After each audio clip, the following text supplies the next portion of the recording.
House के blog के एक नया वीडियो में आप सभी का बहुत बहुत स्वागत है। दोस्तों, आज की इस वीडियो में मैं आप लोग को एक बन रहे घर के लिए जो लिंटर लेवल तक का काम किया गया है इसके बारे में बताना चाहता हूँ, दिखाना चाहता हूँ कि आखिर किस तरीक़ा से इस घर को बनाया गया और लिंटर लेवल तक का काम करवाने में अब तक टोटल कितना रुपये का खर्चा है वो आ चुका है। तो अगर आप भी अपने बनने वाले घर के लिए प्लानिंग कर रहे हैं तो इस बनते हुए घर को ज़रूर देख लीजिएगा, आपको अपने बनने वाले घर के लिए बहुत ज़्यादा आइडियाज़ मिल सकता है। तो ज़्यादा लेट ना करते हुए चलिए वीडियो को शुरू करते हैं। उससे पहले एक छोटा सा रिक्वेस्ट भी है, चैनल को सब्सक्राइब नहीं किए तो चैनल को सब्सक्राइब ज़रूर कर ले।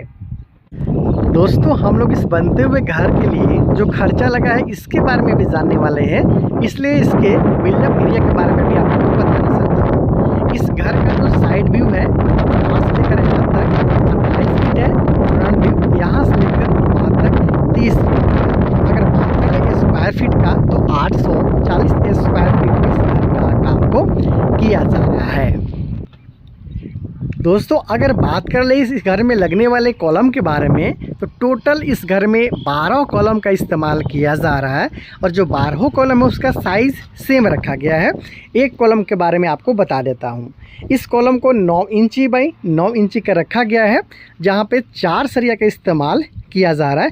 12 mm का और 8 mm का रिंग का प्रयोग किया जा रहा है। याद रहे, जब भी आप घर का काम करवाते हैं कॉलम या फिर बीम में जब आप रिंग बांधने का काम करवाते हैं तो आपको पहला रिंग इस दिशा में बांधना है, तो फिर दूसरा जो रिंग होगा उसको जस्ट अपोजिट आएगा, इधर वो जो हुक होगा उसको आपको बनवाना है। जैसे कि देखिए, एक हुक को उधर बांधा गया, फिर दूसरा को इधर बांधा गया, फिर तीसरा को इधर बांधा गया, फिर चौथा को उधर बांधा गया। इस तरीके से आपको रेंडमली उसको घुमाते हुए हुक का काम को करवाना चाहिए। अगर एक ही दिशा में अगर आप हुक का काम करवाते हैं तो जब कभी कॉलम पे बहुत ज़्यादा लोड आता है और जब कोलैप्स का स्थिति आता है तो ये रिंग बहुत जल्दी खुल सकता है।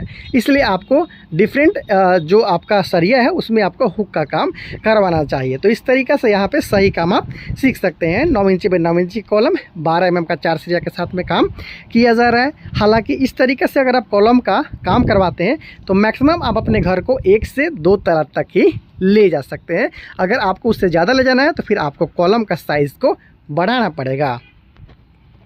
दोस्तों, कॉलम के साथ साथ बीम के बारे में भी जानना बहुत ज़रूरी है। तो यहाँ पे अब तक सिर्फ एक ही बीम का प्रयोग किया गया है जो कि है इस घर के लिए प्लिंथ बीम।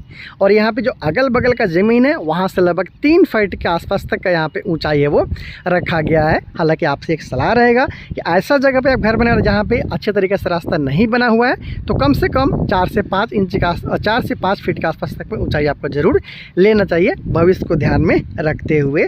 जब भी रोड आपका निकलेगा तो जो आपका अगल बगल का ज़मीन है वहाँ से 2 फीट के आसपास तक में हाइट जरूर प्राप्त करते हुए निकलता है। तो अगर आप जो रोड होगा 2 फीट का ऊंचाई में होगा, उसके बराबर में अगर आप घर का फर्श का लेवल रखते हैं तो आने वाले दिन में आपको प्रॉब्लम का सामना करना पड़ सकता है। इसलिए अगल बगल से जो रोड निकलेगा उसका ध्यान रखते हुए आपको घर का जो फर्श का ऊँचाई है उसको ज़्यादा रखना चाहिए।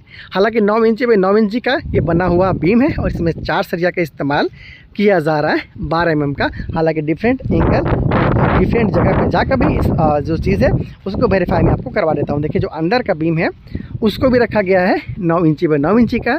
चाहे अंदर का दीवार 5 इंची का हो, बाहर का दीवार आपका 9 इंची का हो, फिर भी आपको 9 इंची का जो बीम है प्रत्येक जगह में रखना चाहिए। इसी पैटर्न पे यहाँ पे जो बीम का काम है वो किया गया है। यहाँ कॉर्नर पे भी आप देख सकते हैं, ये जो जंक्शन है यहाँ से आप ठीक ढंग से समझ सकते हैं। हवा आ रहा है, थोड़ा एवॉइड कीजिएगा, क्लियर आवाज़ शायद आपको नहीं मिल पा रहा होगा। तो 9 इंची बाई 9 इंची का ये बीम है, 9 इंची बाई 9 इंची का कॉलम है। कॉलम में भी 12 mm का 4 सरिया और बीम में भी 12 mm का 4 सरिया यहाँ पे यूज़ किया जा रहा है। इजली यहाँ पे आप देख पा रहे हैं। दोस्तों, कॉलम और बीम के बारे में जानने के बाद अब हम लोग इस घर के अंदर चलेंगे, देखेंगे किस पैटर्न पे इस घर को बनाया जा रहा है तथा अब तक बनाने में कितना रुपये का खर्चा लगा है।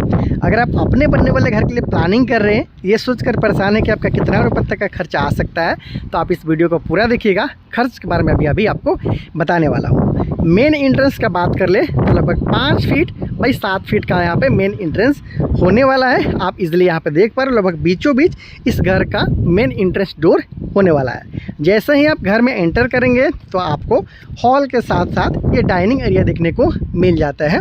ये आप देख पा रहे हैं। इसके साथ राइट साइड में लगभग आपको 13 फीट बाई 12 फीट के आसपास तक का पहला रूम, उसके बाद फिर 13 फीट बाई 12 फीट के आसपास तक का दूसरा रूम, मतलब 2 रूम आपको देखने को मिल जाता है दाहिने तरफ सेम साइज़ का। हॉल के साथ डाइनिंग एरिया हो गया। सामने की तरफ यहाँ पे आपको मिल जाता है सीढ़ी, सरिया निकला हुआ देख पा रहे इस तरीक़े से मुड़ते हुए, पहला फ्लाइट पार्ट, फिर लैंडिंग, फिर सेकेंड फ्लैट पार्ट होते हुए घर के छत पे जाया जाएगा। मतलब आधा जगह में आप देख पा रहे हैं, वहाँ पे जो आप देख पा रहे हैं जो लकीर लगाया गया है दीवार के लिए इस तरीके से बीच में पार्टीशन वाला लगा, तो यहाँ पे आपको सीढ़ी हो जाएगा। उसके जस्ट बगल में आपको कॉमन टॉयलेट और बाथरूम मिल जाएगा। ये देखिए, इसलिए वहाँ पे खांचा है वो छोड़ा गया है दीवार में, ताकि 5 इंच का यहाँ पे दीवार किया जा सके। तो सीढ़ी हो गया, टॉयलेट बाथरूम हो गया, पहला रूम कंफर्टेबल साइज में, दूसरा रूम कंफर्टेबल साइज में। हॉल के साथ साथ ये डाइनिंग एरिया है। इसके साथ साथ आग्नेय कोण पे आपको पता है कि जो किचन का सही जगह रहता है वास्तु कोण अनुसार वो आग्नेय कोण रहता है। पूरब और दक्षिण का जो कॉर्नर रहता है साउथ ईस्ट, वहाँ पे किचन का निर्माण यहाँ पे किया जा रहा है। थोड़ा सा यहाँ से भी आप समझ सकते हैं। इसके साइज़ के बारे में भी आप देख सकते हैं कि इसे 13 फीट बाई 7 फीट के आसपास तक के साइज़ में यहाँ पे बनाया जा रहा है। यहाँ पे आप देखेंगे तो सिंक के लिए जगह छोड़ा गया है। यहाँ पे आपको खाना बनाने के लिए जो जगह है वो रहेगा। पूरब की तरफ आपको लाइट और यहाँ पे आपको जो इसके साथ हवा है वो मिलता रहेगा। इसका चौड़ाई के बारे में जान लेते हैं। जो यहाँ पे काम किया गया है तो लगभग आपको यहाँ पे 3 फीट के आसपास तक में ये चौड़ा नज़र आ रहा है, लेकिन 10 इंच के आसपास तक में फिर वहाँ पे दीवार हो जाएगा, फिर प्लास्टर होगा तो 11 इंच के आसपास तक में चला जाएगा। फिर आपको लगभग 2 फीट के आसपास तक में ये आपको ये स्लैब है वो देखने को मिलेगा। वो दीवार आ रहा है बाहर का दीवार, तो 10 इंच का कंटिन्यू यहाँ पे किया जाएगा। इससे आपको ज़्यादा चौड़ा नज़र आ रहा है। और हाइट के बारे में जान लेते हैं तो लगभग 34 इंच के आसपास तक में इसका ऊंचाई है वो रखा गया है। कुछ इस तरीके से आप देख पा रहे हैं। अंदर का जो दीवार है इसके बारे में बात करें तो 5 इंची का जो इनर वाल है उसका काम यहाँ पे किया गया है।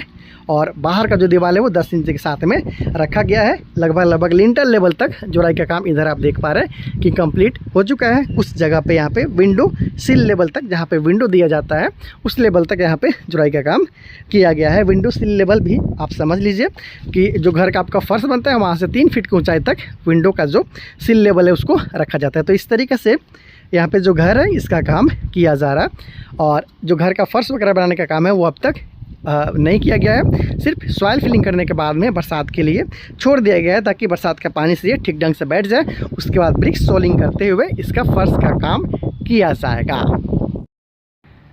तो दोस्तों, अब तक जो किया गया काम है इसके बारे में तो आप लोगों ने जान लिया है, देख लिया है डायरेक्ट साइड से कि आखिर कितना काम किया गया। अब हम लोग जान लेते हैं कि आखिर इस घर को बनाने में अब तक टोटल कितना रुपये तक का खर्चा है वो आ चुका है। तो इस घर के मालिक और ठेकेदार के अनुसार इस घर को बनाने में अब तक 4,10,000 रुपये के आसपास तक में खर्चा हो चुका है, जिसमें लेबर कॉस्ट के साथ साथ मटेरियल कॉस्ट को भी इंक्लूड किया गया है। मतलब अब तक का टोटल खर्चा।